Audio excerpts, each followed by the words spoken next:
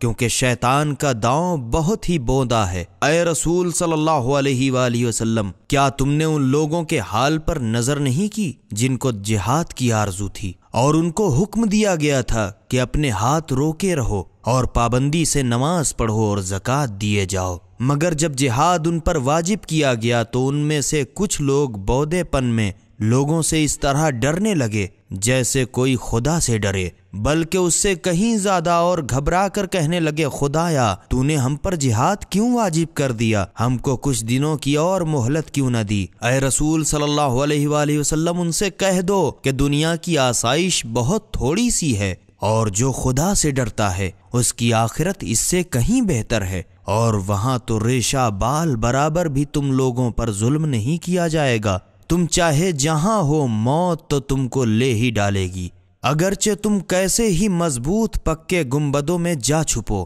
اور ان کو اگر کوئی بھلائی پہنچتی ہے تو کہنے لگتے ہیں کہ یہ خدا کی طرف سے ہے، اور اگر ان کو کوئی تکلیف پہنچتی ہے تو شرارت سے کہنے لگتے ہیں کہ اے رسول صلی اللہ علیہ وآلہ وسلم، یہ تمہاری بدولت ہے۔ اے رسول صلی اللہ علیہ وآلہ وسلم، تم کہہ دو کہ سب خدا کی طرف سے ہے۔ بس ان لوگوں کو کیا ہو گیا ہے کہ کوئی بات ہی نہیں سمجھتے، حالانکہ سچ تو یوں ہے، جب تم کو کوئی فائدہ پہنچے تو سمجھو کہ خدا کی طرف سے ہے، اور جب تم کو کوئی تکلیف پہنچے تو سمجھو کہ خود تمہاری بدولت ہے۔ اور اے رسول صلی اللہ علیہ وآلہ وسلم، ہم نے تم کو لوگوں کے پاس پیغمبر بنا کے بھیجا ہے، اور اس کے لیے خدا کی گواہی کافی ہے۔